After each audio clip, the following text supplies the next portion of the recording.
So this is a Fathom event movie that's based on a true story about the Armenian heritage, people leaving the Soviet Union for America, and can they stay in America? Kind of a potent topic for what is happening right now. But should we talk about these borders? Let's find out.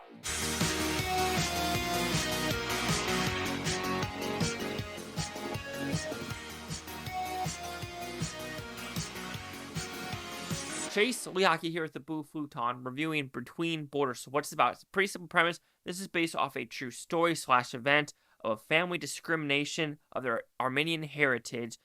This family leaves a crumbling Soviet Union for a new life in America. And it might sound like, oh, it's kind of based in America. No. The only parts that are truly in America are the courtroom scenes. You're thinking, wait a minute, what are these courtroom scenes?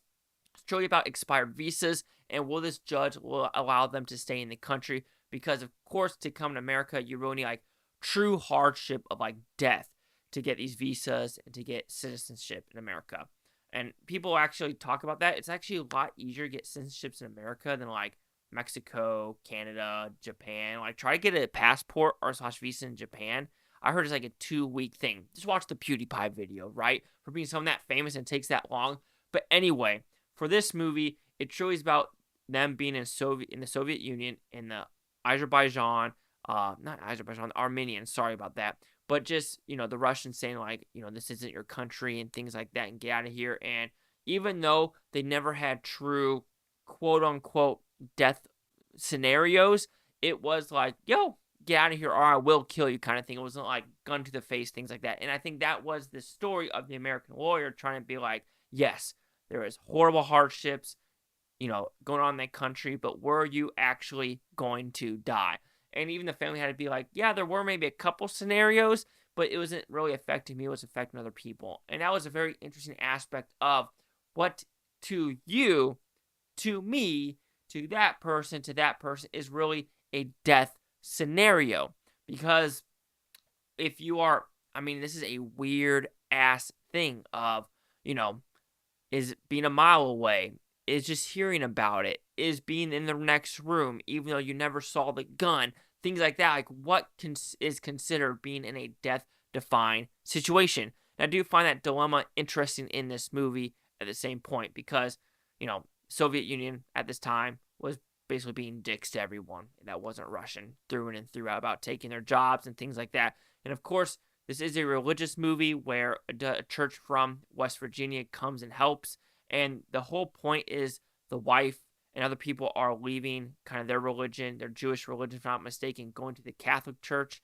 And then the husband just couldn't really fathom it. Like, why are you helping us? This doesn't make sense. You don't know us kind of thing. And then, of course, coming to West Virginia, and not West Virginia, sorry, the church was in West Virginia, but where they were going to think in California of this whole scenario.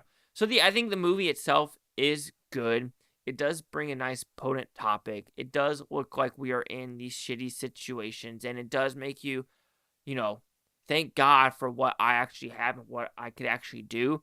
And I think that's what this movie does prove that, like, a lot of people in America do bitch about, like, oh my God, this, and this is like, yo, you probably haven't even experienced real hardship.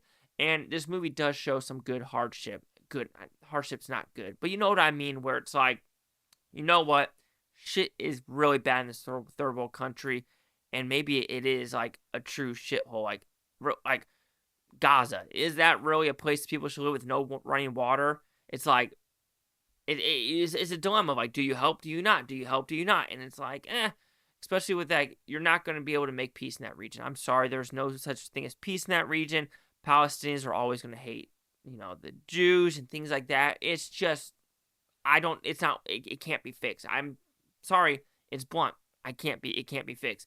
And all the stuff happening in Europe right now with, like, making fun of JD Vance, is like, at a point when Trump did say, like, hey, Germany, you need to start not, relying on Russia, blah, blah, blah, blah. And now what Europe is doing in, Romania and doing shit like that. Like, it's interesting where the world is going, where it's like, people are saying, oh, they're all anti-fascist, but when they are, like, canceling government elections or wanting more government, that's more fascist. So maybe definitions are changing of what people think. Maybe fascism now is more. No, I don't know. But let's talk about the movie. It looks good, has a good message. It's very simplistic, You're either going to like it or not what the story is going to try to tell.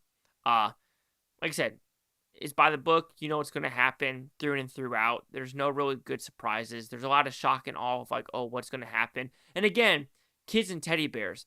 At a point, you know you're living in a 10 by 10 room.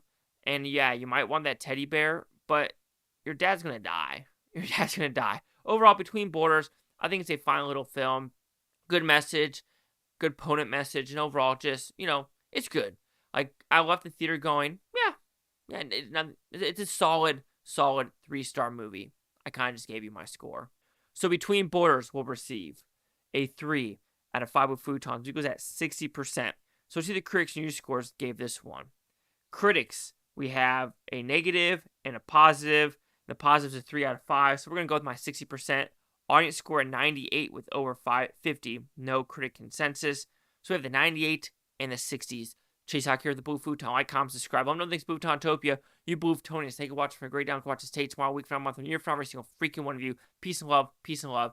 And yeah, what borders are safe? Borderlands. They're everywhere, actually.